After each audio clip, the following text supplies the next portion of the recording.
Hello. I'm a couple minutes late tonight because my kids are extra resistant on being quiet tonight. So I'm sorry if I have a lot of background noise. I know I usually do anyway, but tonight I feel like it's more than usual. So I am Catherine Vitale. I'm a candidate for Boston City Council at large. I am streaming live right now on Facebook, YouTube, and Twitter. If you are on Facebook or Twitter and you haven't done it already, please go over to my YouTube channel and subscribe. It's called People's Press Media. Um, I stream live 3 days a week, Monday, Wednesday, and Friday at 10 p.m. Having, either this type of just like I don't know if you would call it a monologue or like me speaking to whoever wants to have a conversation with me in the comments. Or sometimes I try to bring on guests to talk about any issue that's important to them. I've been an activist for the past 2 years, mainly with, fighting against mandates and restrictions that we've had over the past few years. I can't say certain words on here or I'll get banned from posting. But I realized somewhere along the way in the activism world that we were only going to go so far if we kept each other, separated by the two ends of the political spectrum. So I decided to start crossing the line and trying to build a bridge between the political left and right.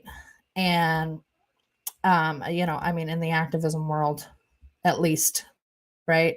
So I have made connections with activists on the left side since I, started out more leaning toward the right side.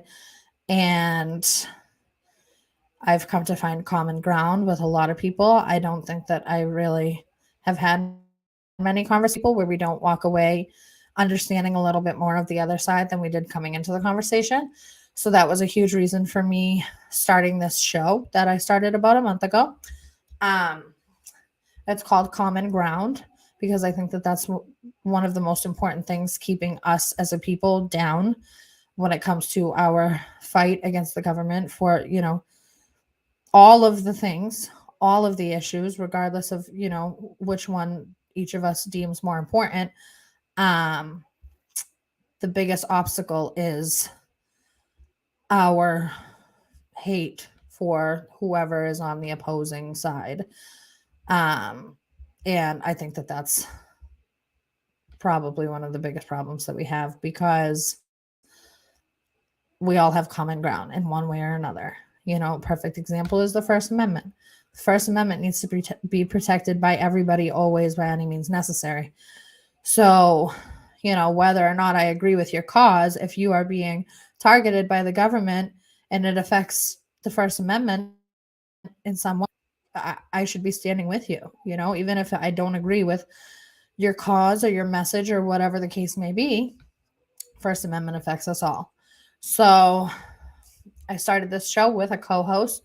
It originally had like a kind of subtitle or segment called Left and Right Unite because it was me who was, perceived to be a right-wing activist with another girl that I was friends with that is a left-wing activist.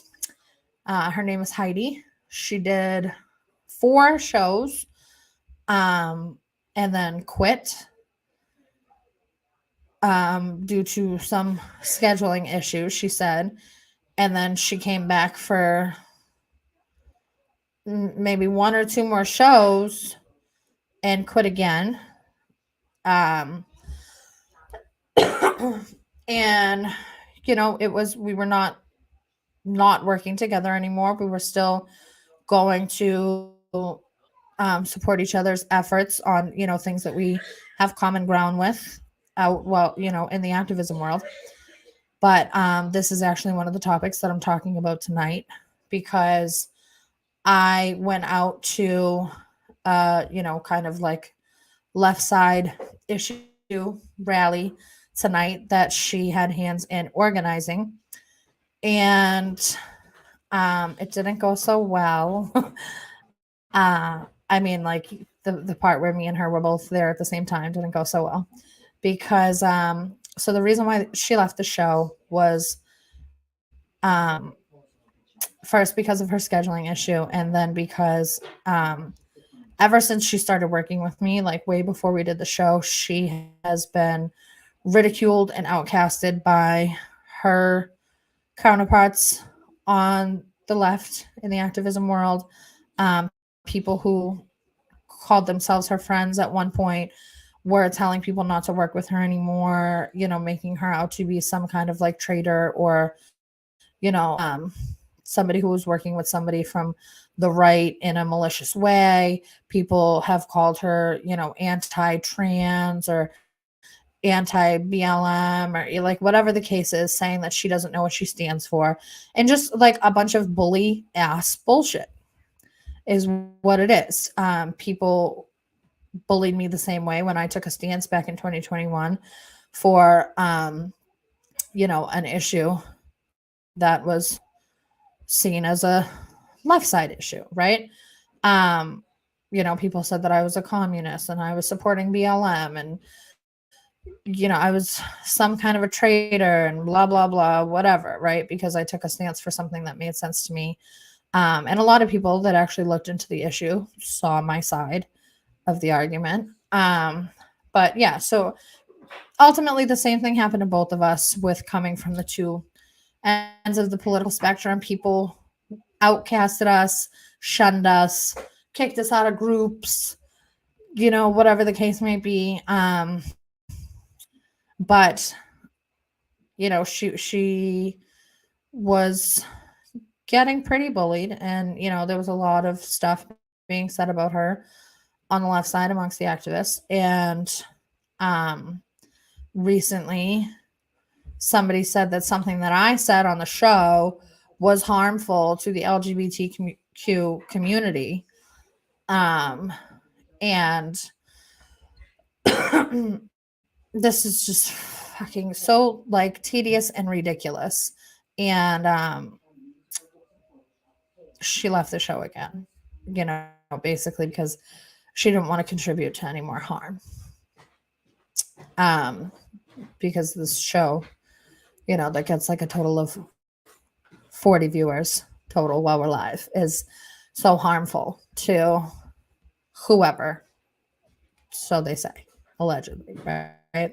So tonight, the Boston May Day Coalition had their annual May Day rally in Boston Commons at the Parkman Bandstand.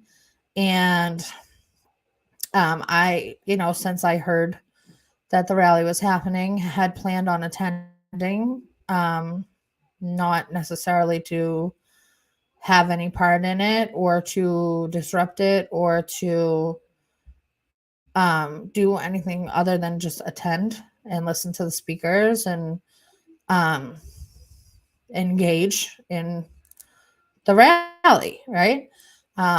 Which I think is why most people attend rallies, to listen to the speakers, right? So I did that. And I did have my megaphone with me, because it's a good place to have a megaphone just in case you feel like saying something, right? I didn't have any intention of disrupting any speakers or, you know, doing anything to fuck up the rally in any way. I let somebody else use my megaphone that was with me. It was just me and one other person that attended together. And when I first got to the rally, a little bit before it started, before speakers started, somebody who I assumed to be one of the organizers of the event, maybe, walked up to me and was policing my megaphone usage before I had even used it. I never used it, but before anybody had used the megaphone that I had on my shoulder, this person walked up to me. I assume, knowing who I am, because I have spoken to this person before, But when they addressed me, they didn't seem like they remembered me. So the person came over to me and said something along the lines of, what's the megaphone for? And I was like, I don't know. It's just a megaphone. Like, I'm at a rally. I brought a megaphone just in case I feel the need to use a megaphone for something. I don't know. And they said, this is a an organized rally, and there's going to be a bunch of speakers here. And so if you are going to be using your megaphone to, object to anything that anybody's saying, then you will be asked to leave. And basically, well, I mean, I think the first thing was like, you can't use the megaphone to like just to object to anything anybody's saying. And I was like, who says? And they said, you can't object. We'll ask you to leave if you object to anything that anybody's saying. And I said, oh, really? So you guys don't care about the First Amendment? And the person said, yeah, well, we have a permit. So, kind of like we have rights to this area for right now. So anybody who's like disagreeing with us, we don't want to hear you, right? There's so many things to unfold about this, right? Because for one,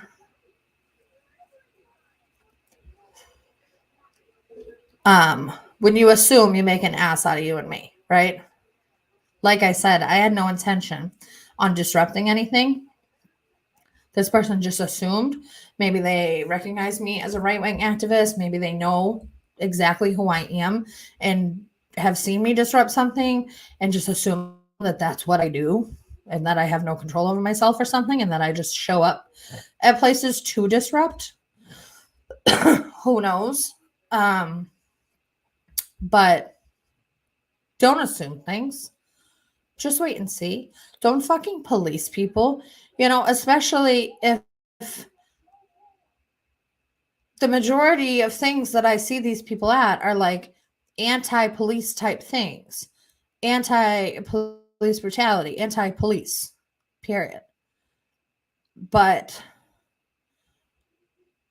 one, you pulled a permit.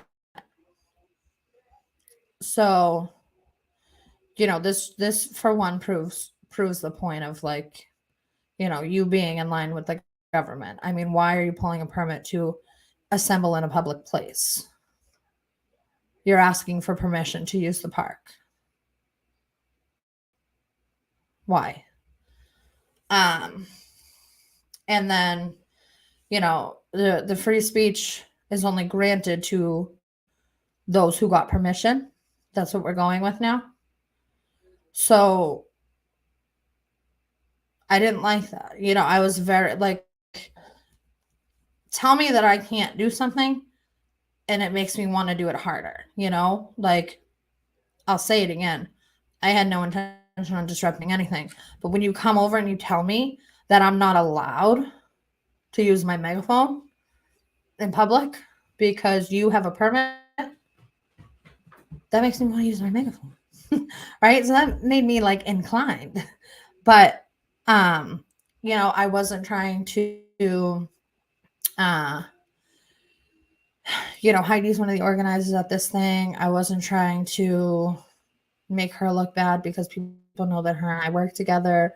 I don't want to make it look like, and still don't want to make it look like Heidi invited me and then I tried to, disrupt a speaker or disregarded Heidi's, ask of me to not cause any disruption or like whatever the case. I didn't want to make Heidi look bad because people know that her and I work together, right? But at the same time, don't police my megaphone, especially when you're not the police. So, a little while later, after telling the friend that I was with that happened, and telling another friend that happened, that was also working there as like security. Um, I let my friend use the megaphone because she had some things that she wanted to say.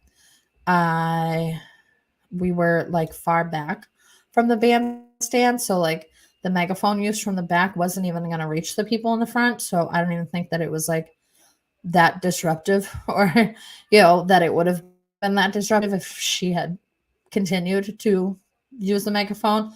But she started reading some quotes off of her phone. I don't even really know what she was talking about in the megaphone when she was using it, but I had walked away from her to try to go speak to some people and call out the Boston Teachers Union for being here at the May Day rally to advocate for workers' rights, and ask them why they didn't advocate for workers' rights when it came to the jab mandates, right? And they had nothing to say about that, of course. And so when I walked away, the next thing I know, I turn around and my friend is now yelling like loudly, much more loud than she was to begin with, into the megaphone. And now she's surrounded by this like security team of the organizers of the rally, Heidi being one of them. And they're like pushing her back, or like, like trying to like edge her back with like walking close to her. And then it went from like one or two people like getting into her face to her being surrounded and then like walking toward her to get her to walk back and to get her away from the rally. So I walked over, and I was live streaming, of course, and I'm like, what are you guys doing? Like, we don't support the First Amendment out here. Like, what? Why are you? Well, I'm trying to ask questions, but obviously nobody's listening to me and she's yelling, so nobody can hear what I'm saying anyway. And then Heidi turns around in my camera and is all fucking, Rita was right. For anybody who's been watching this or following me on social media, you probably know who Rita is. She's just a fucking leftist troll who has some personal issue with me and like tries extremely fucking hard to get people to hate me. So, she was supposedly Heidi's friend before Heidi started doing the show with me, and then turned on Heidi real quick and was telling people not to work with her and everything else. So I mean, I just think it was weak, Heidi.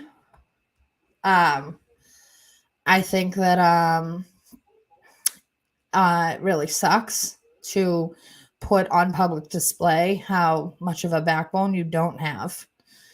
I tried a little bit to talk to her. Like, I'm not the one with the megaphone. I gave the megaphone to my friend. I can't control what she does. If I, and then people were saying to me, like, or Heidi even said to me that it was like me disrupting in disguise or something. Like I had my friend do it so that I could say that I didn't do it. Like, if you know me, you know that I have absolutely no problem disrupting something when I feel compelled to disrupt it. Okay. If I had something to say and wanted to disrupt, I would have no problem being the lone disruptor. I don't need to pass the megaphone off to my friend to do it for me. I'll do it myself. So I wasn't disrupting in disguise. I didn't see a need yet to disrupt anything. I was making my way around through the people, trying to have one-on-one conversations with people, and saw no need to use my megaphone yet, and had no problem with my friend using the megaphone to talk about whatever quotes she was talking about off on the sidelines, which until they got in her face, she wasn't even yelling or being loud. She was just speaking into the megaphone. And then Heidi just fucking went off. And I think it's really sad that somebody could be so impulsive out in public like that and just like show their full hand and say, I'm weak and fucking I want people to like me. That's what I feel like that was, because like, we made it a point to start working together to say, like, you can have disagreement and still have civil conversations and work through them. And for you to say, before even talking to me about it, oh, Rita was right and you came here to disrupt and I can't trust you, and all this other shit, is fucking weak. That's all that it is weak. And I'm really disappointed. I feel bad for Heidi, to be honest, because it sucks to be in that position where people are fucking outcasting you and shunning you and trying to make you sound like a bad person and everything else. But you have to have a backbone. You have to be willing to be hated if you're going to take a stand for something. Like, nobody who's ever taken a stand for nobody who's ever taken a stand for something is well liked and accepted. You're going to be hated. When you tell the truth, people hate you. And you could have not intervened. You could have let the other security people handle it. You could have had nothing to do with that situation and been doing your job off to the side. Or you could have just, stuck with your people and just not said anything. But you damn sure did not need to fucking jump in the camera and say, Rita, you were right. That was just some weak ass shit. And I feel bad for you, honestly, for feeling like you needed to do that. I think it was impulsive. I think it was, feelings in the moment, and that sucks too. But I just think it was weak. And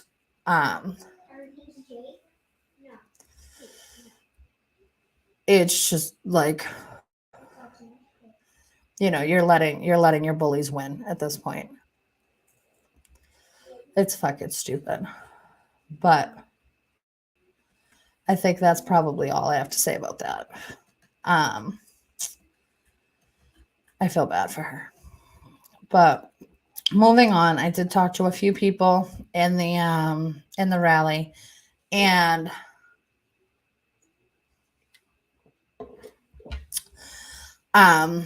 it was the controlled op shit that I expected it to be. The May Day rally. A bunch of bullshit about people saying that they are for workers' rights when they are either only talking about workers' rights with issues that they agree with, or only advocating for workers who are unionized or trying to be unionized. They're not talking about all workers. They're not talking about workers for small businesses. They're not talking about workers who don't have unions. They're not talking about small business owners who are also workers. They're just talking about a specific set of workers. They're talking about unions. They're talking about right to strike. Controlled up bullshit. I spoke to a handful of people, 3 different groups. Well, 4 include the Boston Teachers Union, asking them if they advocated for anybody. All 4 of these groups, I asked if they advocated for anybody when it came to the jab mandates. And the Workers' Party said that, like, hell no, they wouldn't fucking advocate for some fucking crazy anti-vax plague rat. And he like turned his back to me, like to say that he didn't want to talk to me anymore. And I talked to the who did I talk to? ISG, the Independent Socialist Group, who all their shit is just about fucking unions and blah blah blah. And that when it came to the vaccine mandates, it's about safety and whatever the fuck. Then we had the workers strike back. What does it say? When we fight, we can win. Yeah, sure. I mean, when you have like the government controlled union fighting for you, I don't know how much fighting you're doing for yourself, but sure, go on. And then of course the Boston Teachers Union, the woman just like smiled in my face. I asked her about, did you guys fight for workers when it came to jab mandates? And she said no. And when I asked why, she said, this is May Day. Okay, like let's keep it about May Day. Like, oh, okay, I thought May Day was about workers' rights. But we only advocate for the rights that we're told to advocate for or the ones that we agree with. Got it. So there was nothing new to be learned here. It was just a public display of ridiculousness. And then there were a few speakers. I didn't stay for the whole thing. I don't even think that I stayed halfway through because I was just bored. I thought there were going to be a lot more people there, and they were going on a march that I wasn't trying to go on. So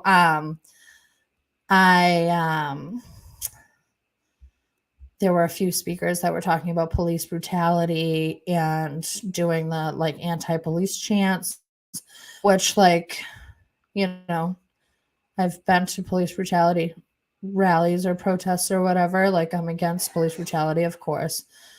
And I have no problem with their anti-police chants, although I wouldn't necessarily join in those chants. But if this is a rally about workers' rights, why are we talking about that? It's just like where you suck people in, thinking it's about to be about one thing and then it's not. So there was that. And then, we did have a couple good conversations with some other people in the crowd. But yeah, it wasn't really much else worth talking about.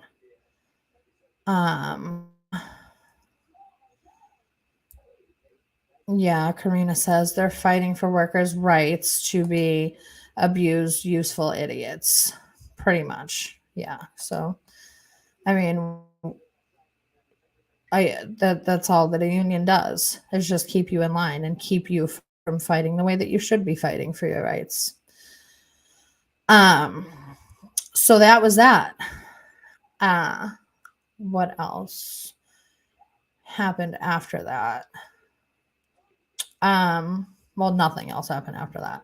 But I also want to talk about Mass and Cass tonight because today was like the start of the city of Boston implementing again their like protocol for removing tents or encampments from Atkinson Street down by Mass and Cass.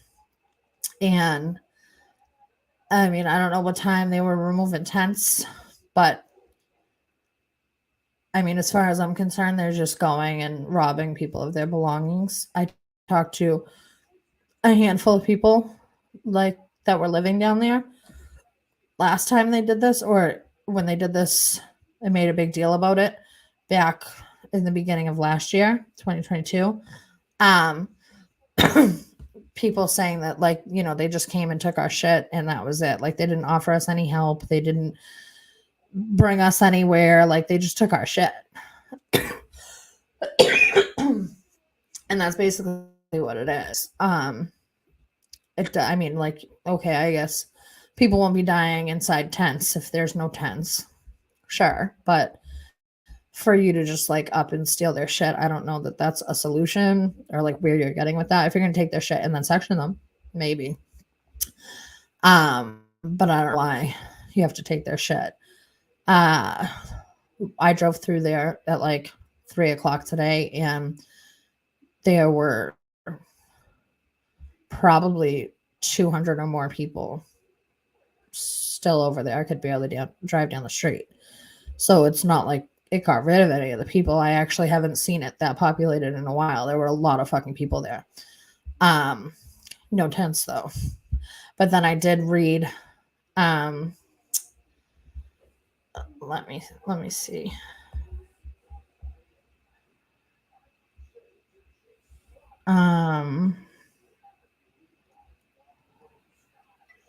Yahoo. Julianne Lima.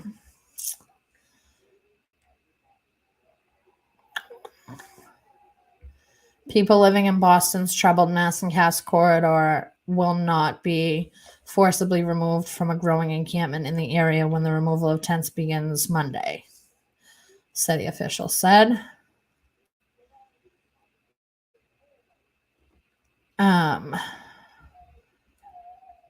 Mayor Michelle Wu confirmed Monday, which is today, that residents will be asked to voluntarily leave and that they will be directed to shelters and to places to store their things. Wu's office said the city is resuming its tent removal protocol after choosing not to remove tents during the winter months out of concern for the well-being of unsheltered individuals. Like a tent is keeping them any warmer. You left them alone in the winter, and now taking tents away in the summer is going to do what? I don't know. Individuals in the area are being asked to voluntarily remove their tents and are being encouraged to take advantage of the free shelter, substance use treatment, relocation, and storage options available to them. The city's daily outreach efforts continue, and an enhanced case management team is connecting with every individual in the area and developing individualized service plans. Additionally, a new protocol is in place for people to request support communicating or locating a missing loved one in the area known as Mass and Cass. Yeah, and then it shows pictures. I don't know that these pictures are from today, though. It says, when asked what will happen if a resident refuses to leave the encampment, a spokesperson for Wu's office said, if they refuse, they refuse.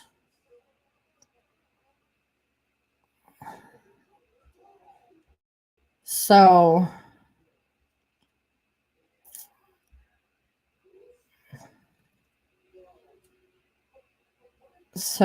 then if they refuse, you're going to leave them alone? I don't really know what that means. I feel like somebody should be down there to tell them to refuse and see what happens. Somebody should be down there to record what happens when they refuse. I think that would be interesting. But yeah, there were at least 200 people down this afternoon, and I'll probably drive back through there at some point between today and tomorrow to see if there's any difference or whatever. But I mean, we're just going to keep doing the same thing over and over again and hoping for different results. I think that Section 35 is the only answer for the people who have substance abuse problems down there. Maybe actually enforcing law while the police detail are sitting out there could be helpful, because I've seen myself drug deals happen right in front of the Boston police, and they just sit there and watch it and don't do anything about it. So, I mean, it's pretty fucking crazy where Sean Nelson can get tackled in a park by 5 or more officers, and, I can get dragged out of City Hall, or we can have 20 cops out in front of the mayor's house for some people yelling in megaphones. But when actual laws are being broken and drugs are being sold right in front of the police, directly in front of the police, they can't do anything about it. And I'm sure that the police are probably frustrated about that too. So, I mean, nothing's going to change until you change it. I don't know. Hi. No. Why? So, hold on.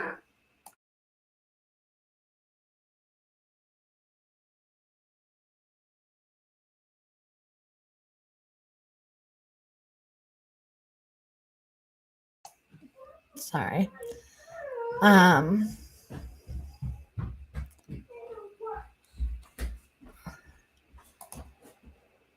enforcing the law is the answer, not suggesting medical freedom be taken from people. Sectioning, well, then we disagree there, I guess, which I don't know that we've had that conversation. I absolutely think that they should be sectioned, because, I mean, if you want to talk about like public health logic, if they could, trample all over our rights or everybody's rights for the past 3 years with mask and jab mandates over a non-deadly virus, then I think when this is an actual life or death situation, they can do it to come closer to a solution to the problem. But I mean, even with Section 35, it's still not a solution. It just clears up the area, because you have to look past the Section 35, where you get into the programs, which are, I think, typically like state run. And then there's the mass health, the government health insurance, where they'll only cover a certain amount of time in a drug program. So then not only do you have to get them detoxed and in a clear state of mind, but then where do they go from there? Because if they don't have a place to live, then you're just putting them back on the street. And if you give them housing and you just send them home without some way to be held accountable 24/7, then that's not really helpful either. So there's so much work that needs to go into how to actually solve the problem. But as far as Mass and Cass is concerned, with how bad the area is and having it riddled with drugs, Section 35 is the first step in getting the people out of there. And there's people down there that agree with that. There's people down there that I've spoken to. I even have one conversation on camera that I had with somebody down there, that the video will be posted on my YouTube channel once I finish editing it, that say that the city's doing too much by giving people housing down there, because I mean, all you're doing with just giving them free housing is giving them a place behind closed doors to kill themselves, or, commit other crimes, rape, murder, whatever, behind closed doors. Now they have a private place to do it all at, and there's no incentives, nobody is like, you're not incentivized to stay clean. You just get your housing and then that's it. Maybe you have to check in here or there, but there's no system for 24/7 like life coaching and accountability. I mean, when you're taking somebody with substance abuse issues off of the street, there's so many things that go into getting that person like back to being a productive member of society. It's not just as simple as one and done. You can't just put them in a program and be done with them. You can't just get them on Suboxone or methadone and be done with them. You can't just put them in jail and be done with them. Like, they need help. And we advocate for all other types of illness. What about, pharma induced? I mean, most illnesses are pharma induced. But, this being the biggest, most uncontrollable problem, what can we do about it? Do we keep begging the government for more help when we know that they're not here to help us? Shannon says the public believed COVID was a life or death situation. With no proof, though. Like, it was literally hearsay. That whole situation. So we know that people die of drug overdose. We know that there's lots of other bad situations that come out of substance abuse, rape, murder, robberies, you know, all kinds of things that happen as a result of drug use, drug dependency, whatever. So, um,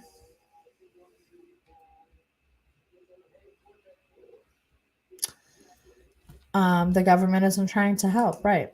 This was a conversation I had too with somebody the other day about violence in the city.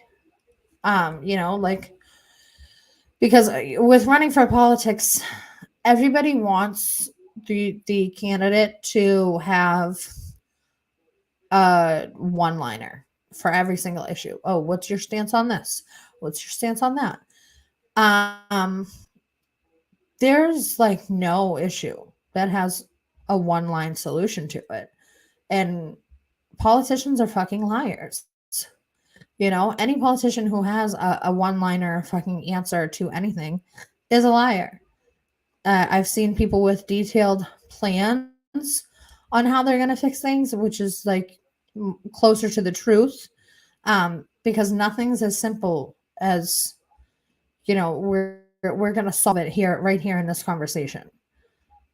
So like with violence in the city, it's like so many people are running to the politicians and the police to say you need to do something. Like the violence is out of control. People are dying, gun violence and, violence in schools and this and that.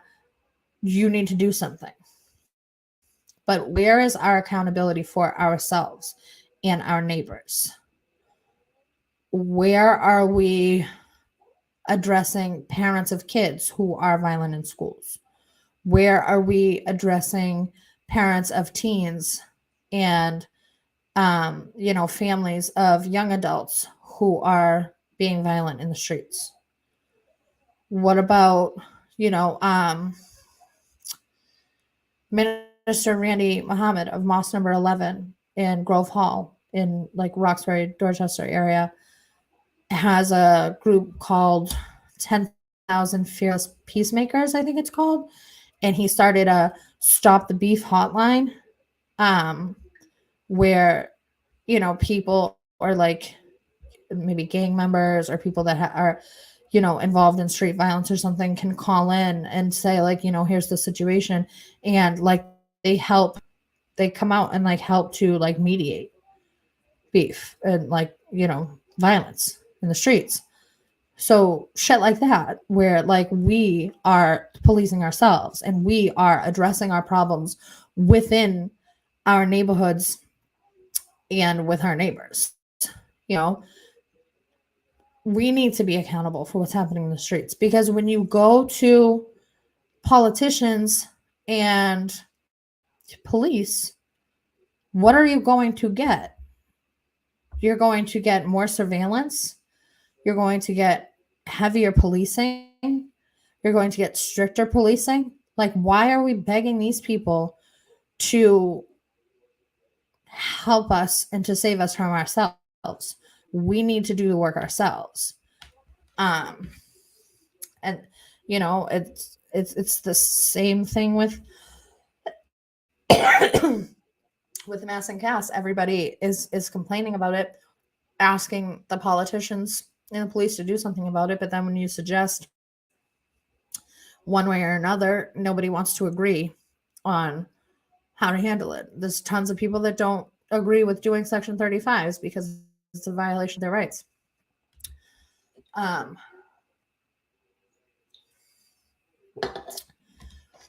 Like, why don't we just stop begging politicians to bail us out?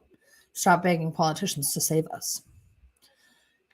Or, if we're that passionate about it, run for office ourselves and do something about it that doesn't include more surveillance and more policing.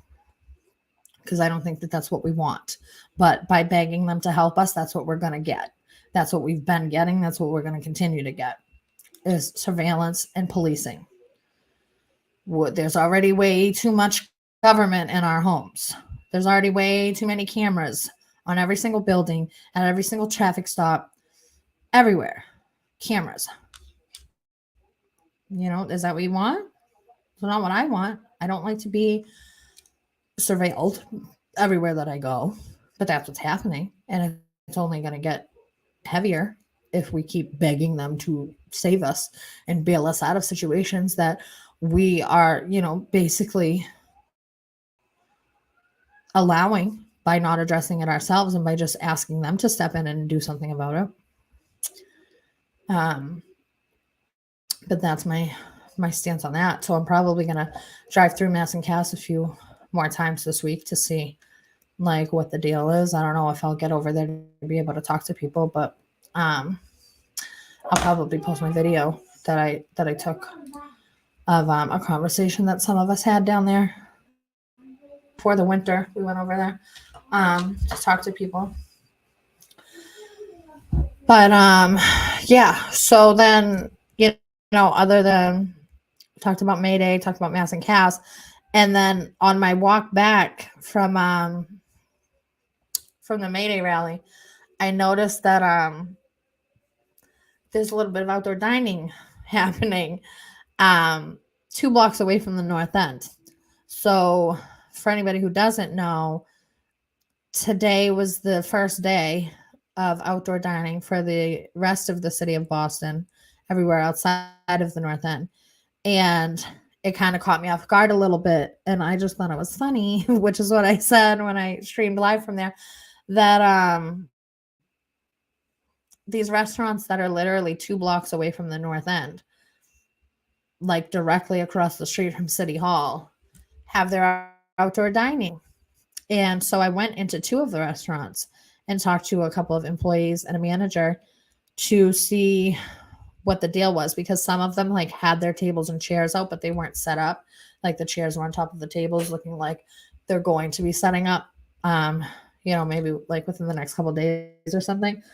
And then one of the restaurants actually had their chairs out and people were sitting outside and dining. And so I went in to talk to some workers and a manager, and I was actually surprised. I don't know why I was surprised, but I was, to find out that, at least the people that I spoke with, it doesn't mean that everybody is like this, but the people that I spoke with didn't seem to know that the North End is not allowed to do outdoor dining this year. I spoke with a manager of the restaurants, and they told me that the North End just has to pay a fee. And they don't know why they have to pay a fee, but no other place in Boston has to pay the fee, just the North End. And so, I informed him, actually, the fee was last year's deal. Now this year, they took outdoor dining away from the North End completely. Nobody gets to do it. So, there's only so much I can say about that, because the North End is not doing shit about it. So, in my opinion, you can file all the lawsuits that you can fund, and you'll probably go broke doing that until they actually put up a fight and put their fucking tables out. Then I'm sure that 3 years from now, the North End will be just a part of history that isn't there anymore. And that's really sad. But that's how I feel about that. The North End. I would like to back them up and help them, but you can't really fight for somebody who's not fighting for themselves. So they got to step it up if they have any intention on trying to save their businesses or their neighborhood. And, like I said the other day, the North End residents, it sucks that there's a lot of them that don't like outdoor dining, and you think that it affects your quality of life, but it's one season and it's not year round. And just by asking the city to step in and allowing the city to come between residents and business owners, You really fucked it up for everybody.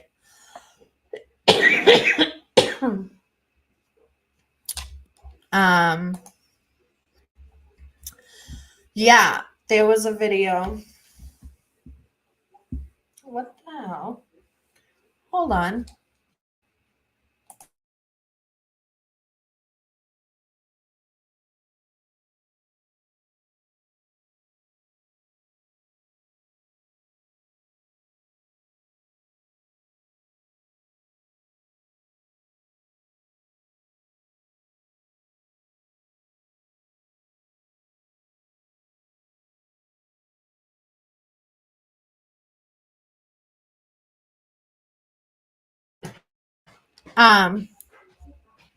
Yeah, there was a video that came out on Friday.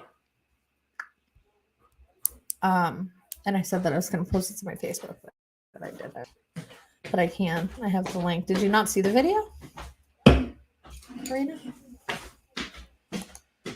If they try, they will die. They have probably already been threatened. Oh no, sorry. I muted myself. I was asking my mom to get me a drink and a cigarette.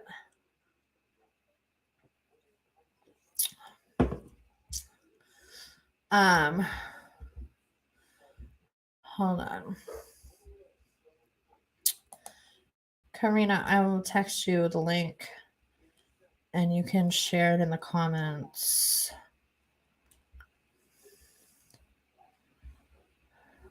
Hold on.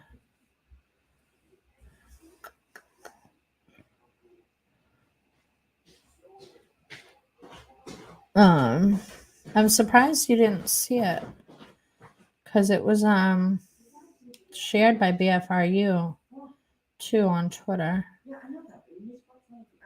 But I'm sending it to you now so you can share the link. Sent.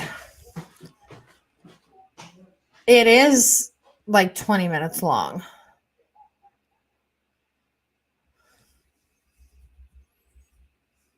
I mean, I suppose I could play it. Should I?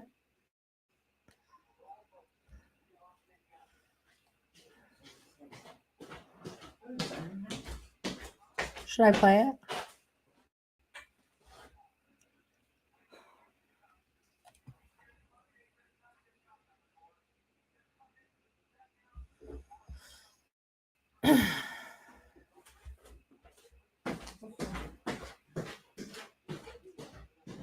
Okay, I'll play it. It's a pretty good video. I don't think that I've seen like the finished product. I think I saw it before it was completely done. Unless I just saw it before it got released. All right, I'm playing it. I'm playing it. Jesus. I gotta send it to myself. And then share my screen. Please hold.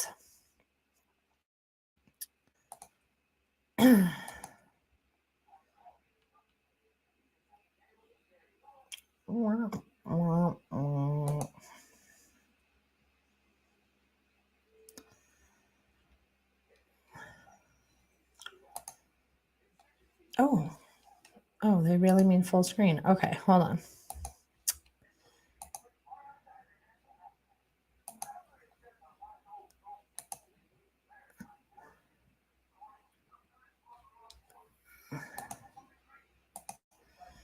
Okay, let's see.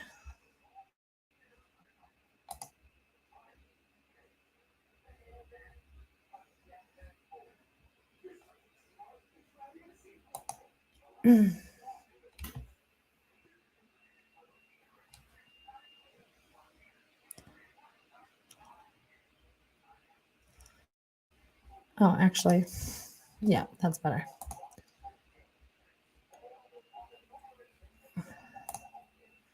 Hold on, I need to make it so that.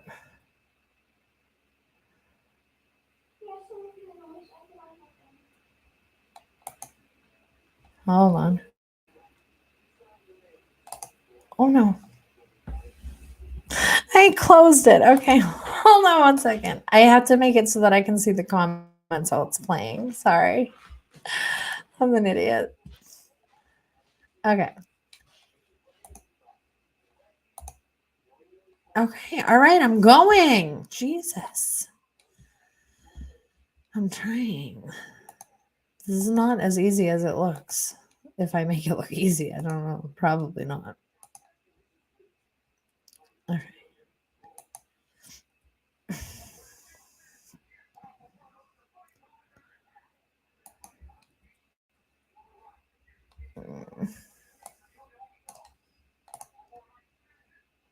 Okay. Here we go.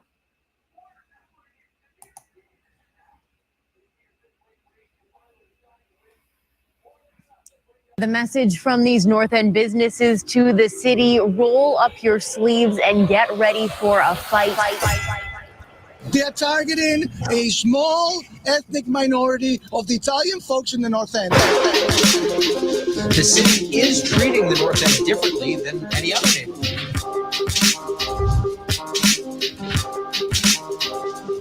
We came there with a suitcase from Italy, and that's it. The North End is the last Italian neighborhood in the country, and they want to destroy it.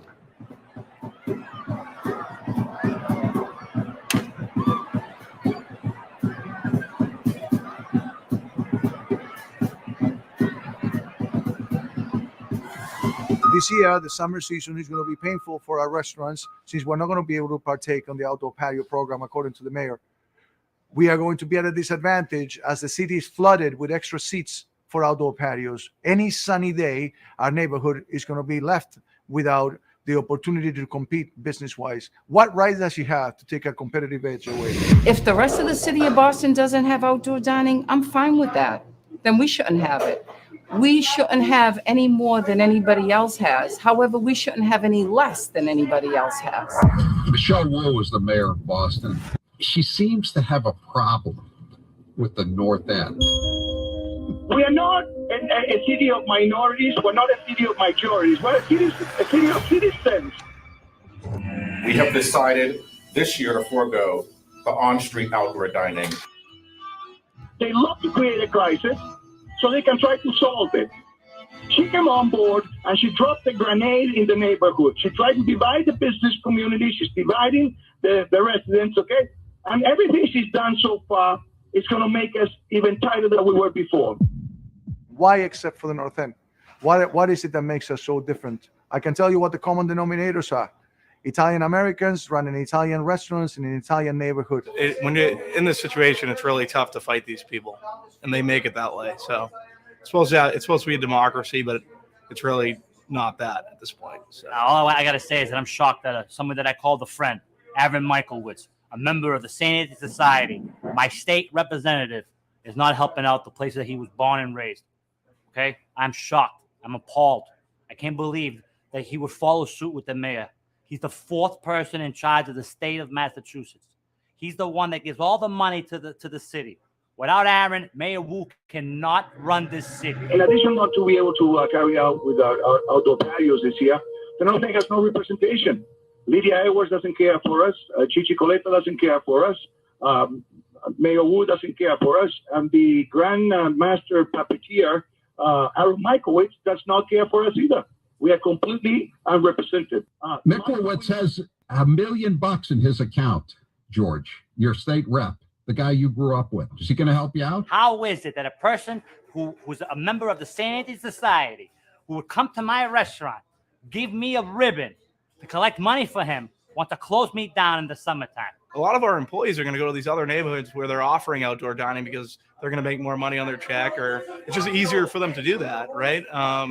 I don't blame them for that, but yeah, it's putting us at a competitive disadvantage. City Hall is not working for me, and it is not working for my fellow Italian business owners. This reminds me, when I was a little boy, a very small boy, my father had to go to City Hall for some documents, some licenses. And you know what they said to him, Mayor Wu? They said, "Hey, Guinea, come back when you learn English." And you know what, Mayor? You're bringing me back to those days of, "Hey, Guinea, come back when you learn English." What I love about this job and city government is that everything we do, we are trying to meet people where they are. And that means that equity doesn't mean equality all across the board. I never really got a real answer. I got a kind of a non-answer to what they were going to do with the money. And the bigger non-answer was, why are we the only ones that have this fee? I think it's fair because you look at all the things that come with opening those outdoor restaurants, crowded streets, crowded sidewalks, less parking, all of that. And those funds will go to mitigate that. That we were promised like so many things between cleanups, police offices on corners. Never happened. I never saw anybody sweeping the streets. We sweep them on our own restaurants. You know, we spray it with hose, we sweep it down, sanitize, a little bleach and water every day. So everybody does their own. I didn't see it, so I don't know where the money's going. We were told that we will get some kind of report, but I don't know. The city did what they want to do with it, I guess. I'm not sure. I don't know what happened to it. According to court documents, Frida Brassfield, the top finance director in the mayor's office, is facing felony charges, including money laundering and conspiracy. Brassfield, do you have any comment about these charges? Money laundering, Ms. Brassfield, you're the chief financial officer of the city of Boston. But you understand the optics, don't you? I mean, what is the one neighborhood that has to pay the $7,500 fee? It's the North End. Now, what is the one neighborhood that's not going to have outdoor street dining? It's the North End. It's the North End. It's the North End. It's the North End. We all want each and every one of our neighborhoods to be safe, healthy, thriving, places that people love to live, places that people love to visit and to spend time in. She's concerned about safety. Why doesn't she start arresting the people who are roaming our CVS every 5 minutes? Why doesn't she take care of the problems that we have with people that are stealing our packages that get delivered to our doors? Okay. Why doesn't he use some of the funding that she's using to paint funny lanes on every street in Boston to help those poor people in the communities where children are being murdered by gang violence? My name is Christian Silvestri, Arabia's Dolce Fumo, 73 Salem Street, Boston, Mass, Little Italy, in the North End. A couple of years back, when Mayor Wu announced there was going to be a $7,500 fee, basically a tax, basically call it extortion, to the North End, this fee that we're supposed to pay for outdoor dining. Not on top of that, we had to pay $1,000 approximately per space that you were taking up in front of your restaurant. So in our case, we had 2 parking spaces. There was another $2,000 a month on top of the $7,500. Then we had to add to our insurance. Then we have barricades that we have to add on top of that. So basically, before you put out one plate of spaghetti, you're $15,000 in the hole. So George Mendoza's the owner of Monica's, he and his brother own Monica's in the North End. They're going to allow the outdoor dining to continue in all of the other neighborhoods of the city, except for one neighborhood. What neighborhood are they cracking down on, George Mendoza? Oh, they're cracking down on the neighborhood of the Sons of Liberty, the North End. Sometimes I think to myself, how lucky are they going to be when they have to deal with a corporate company other than a family? But we are an easy target because we aren't large corporate real estate developers. We aren't large chains. We aren't owned by large restaurant groups. What do we do, all of us that bought tables and chairs and staffed up and paid all these fees? What do we do with all this stuff now? Throw it out because you took it away from us? Or maybe we should give it to the people in the seaport because they're allowed to have outdoor dining. Most people have fallen in love with how we run our businesses, how we keep the North End's Italian-American traditions alive. Whether it's the feast, whether it is the grocers, whether it is the butchers, whether it's the coffee shops or the restaurant, the city of Boston is coming after all of us. They're going to come after our landlords next. They want to take a piece of the pie that we have, that we own, and take it for themselves. What about the future of the North End? Do you expect it to continue on in its present state, or do you think changes are coming about that'll change the character of this place? I don't think it'll change the character of it, because I think the biggest mistake we could do is to change the character of this area. When I was born here, this was a ghetto. I was born with, I had no heat. We had a stove, an oven with a coil on the side that let a little heat out. We had to put our gas jets on, the pilots on. Oh, and in the wintertime when it got really cold, we had to sleep around the oven on the floor, or we would have froze to death. Certain days you had certain food, and every week was the same thing. On And Saturday it was potluck. It could have And been believe hot it or not, dogs. like Prince Spaghetti Day, it's not that far from wrong, because that was the leftovers from the Sunday dinner. no matter where you were, people knew you, or knew who you were, or knew your parents. So you could never get in trouble. I mean, if I was coming down here, there'd be a woman out the street. If I was causing trouble, she'd say, "Hey, I'm Mary's kid. Go home, or I'll call your mother." You know, I said, "How the hell does she know my mother?" Sandal Street had grocery stores, barber shops, cobbler shops, the shops where they shop in scissors and knives. It was, everything was here. We all have specialty type of stores down here. Stores that if you want meat, then we specialize in our meats. If it's pastry you want, you go to a pastry shop. You couldn't get down the street. That's how many people were in the street when I was a child growing up. It was the Blackstone Street, which is like the farmers market they have here. Atmosphere was this street, Salem Street. What are you cutting here today? What is this? Prosciutto. It's what? Prosciutto. Is that an Italian specialty? Yeah. Is it what? Italian ham. Can you get this in other parts of the city or only in the North End? Just a North End. What kind of customers do you have? They come from all over or just from around here? All neighborhood trade. Why do you think they come here? Because the food is good. We're always a very well-trafficked area, always with cars and, you know, delivery trucks. We have that local flair that you just, it's from the old world.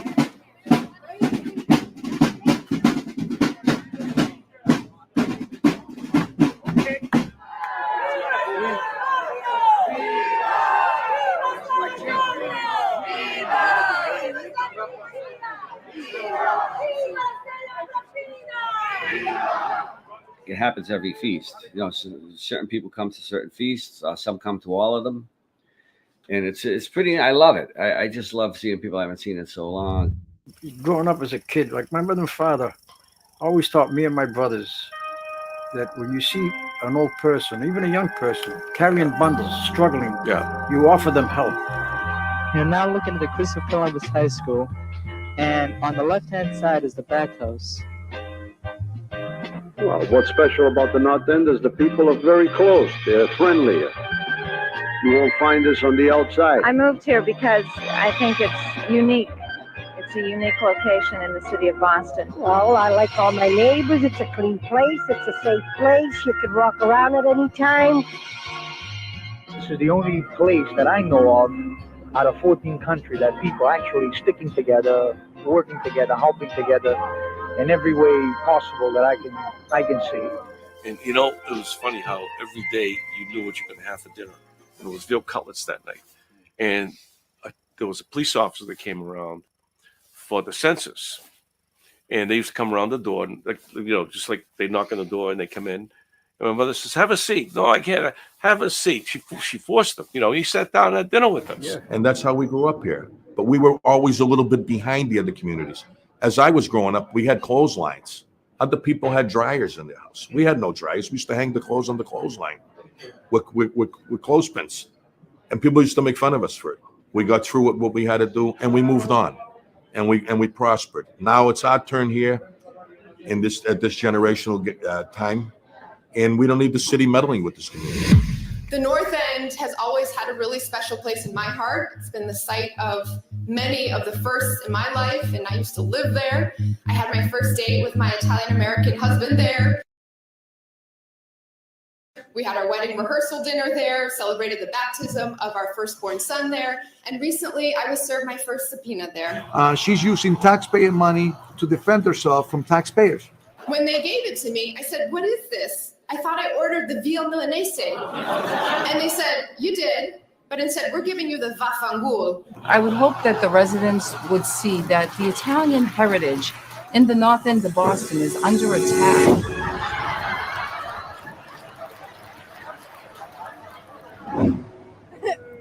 Where's your head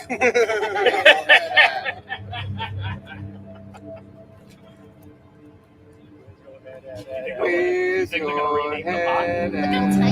Where's your head? Where's your head? You think they'll rename it? They are removing it. They're gonna rename the pot? I don't know, but the party announced like half an hour ago they're taking the statue down. So this is it. This is the last time you'll see it. Hopefully. First and last.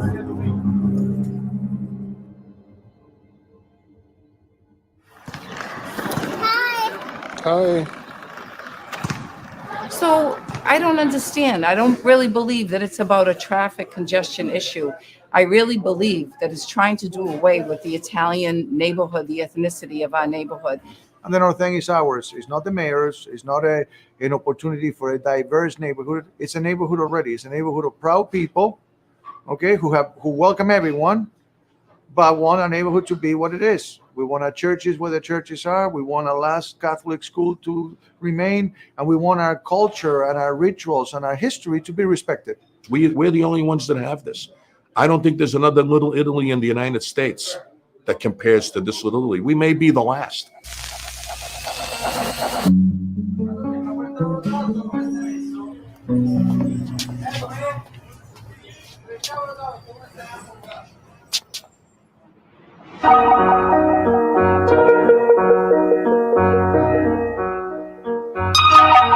Wearing black trunks, weighing 145, the challenger and former champion from Boston, Tony DeMarco.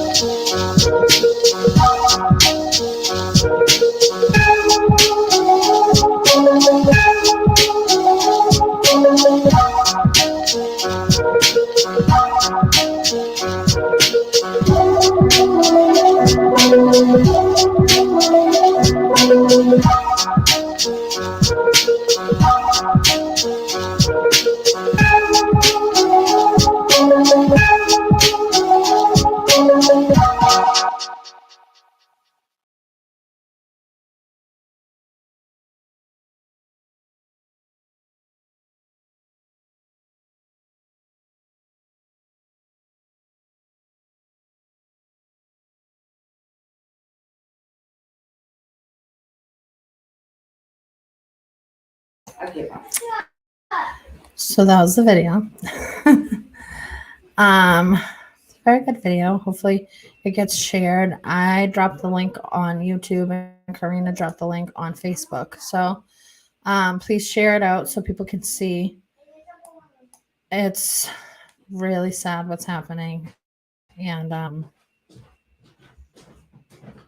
I mean, it's a great video, but they have to fight.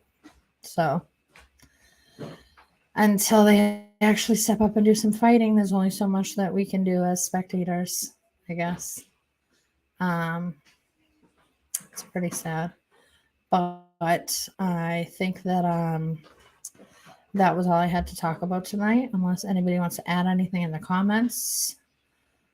I think I'm pretty much done for today. I might have a guest planned for Wednesday night. I had a lot going on. But yeah, I think I'm going to be done for tonight.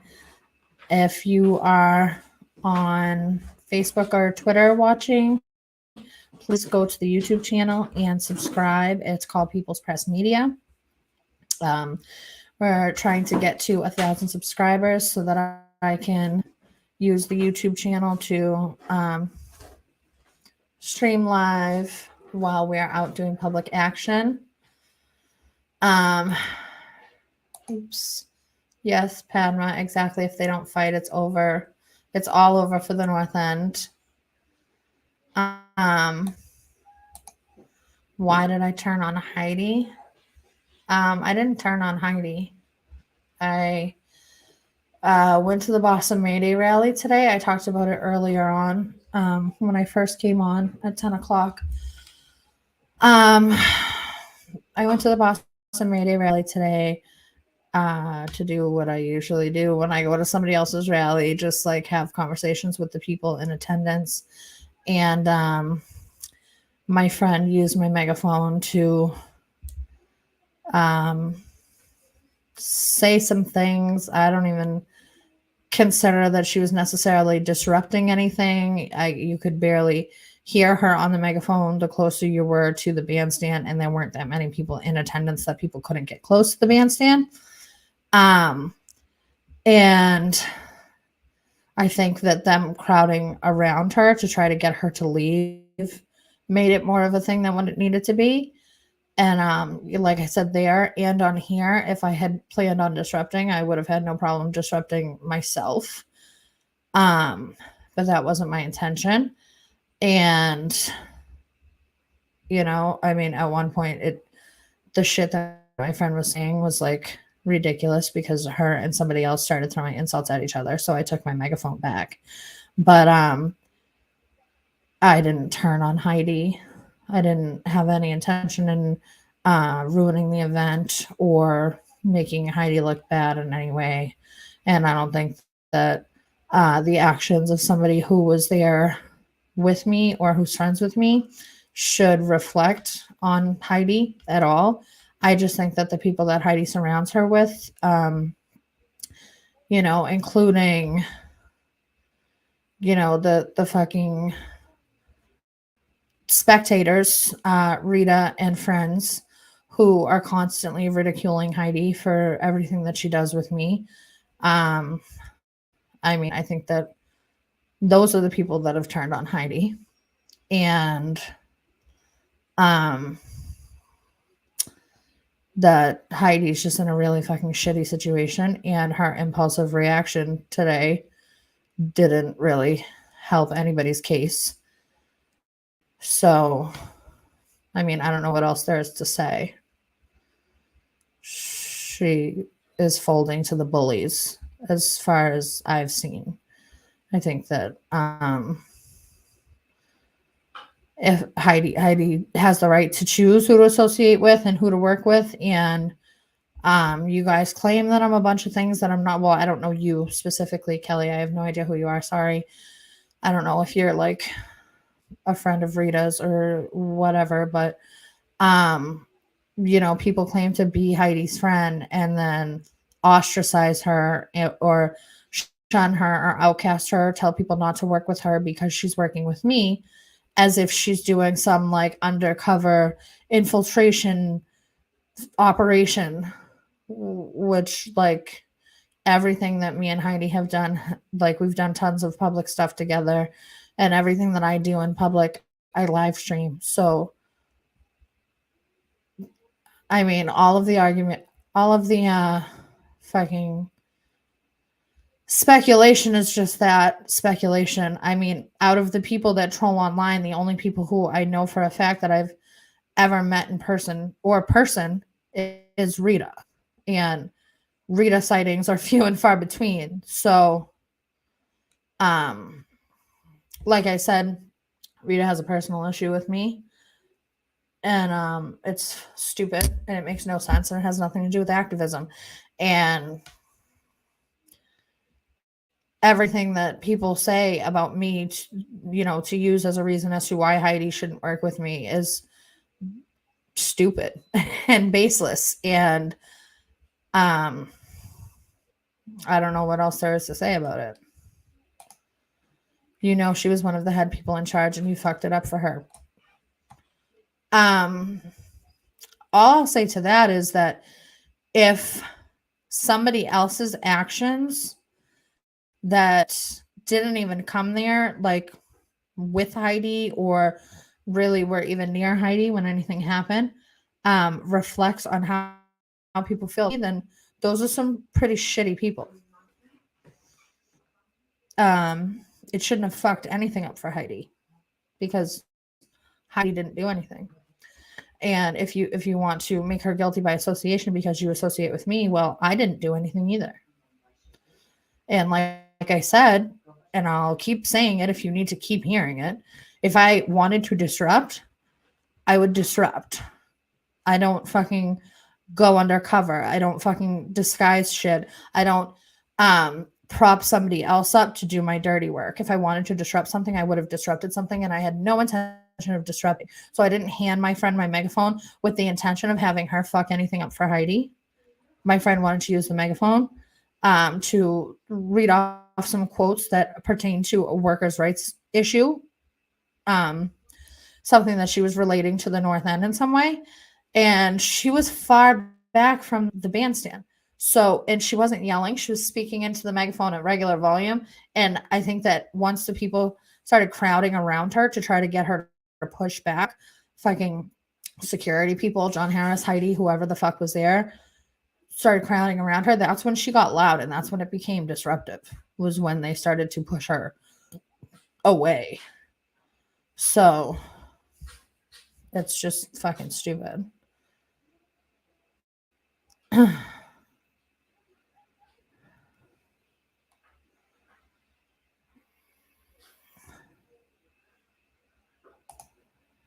Okay.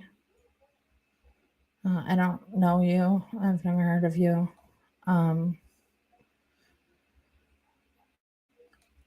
It's cool that somebody could just assume that they know a situation just by hearing one side of it, I guess.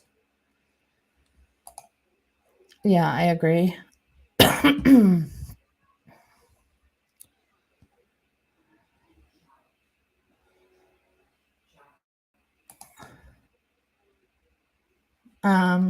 Yeah, so I mean, the beginning of the show was about talking about what happened at the May Day rally and talking about how Heidi caved to bullies today and walked up to my camera and said, Rita, you were right.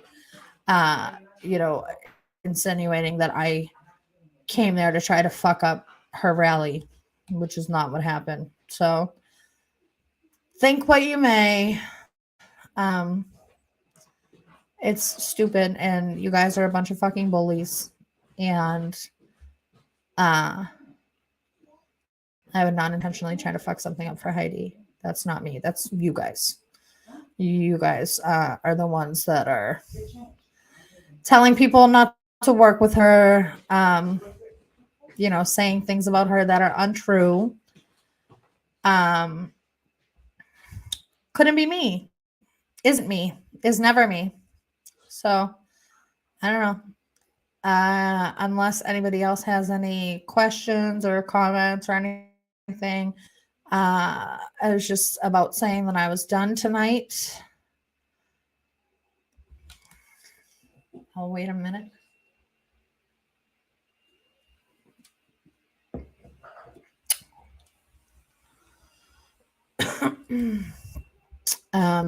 Yeah, so subscribe to the YouTube channel, People's Press Media. We're trying to get to 1,000 subscribers. And I think I have a guest for Wednesday night, possibly to talk about, I want to say DCF, but I feel like she might be in another state. So Child Protective Services, you know, in some way, shape, or form. And that's about it. So I'll see you guys Wednesday night at 10. Thank you.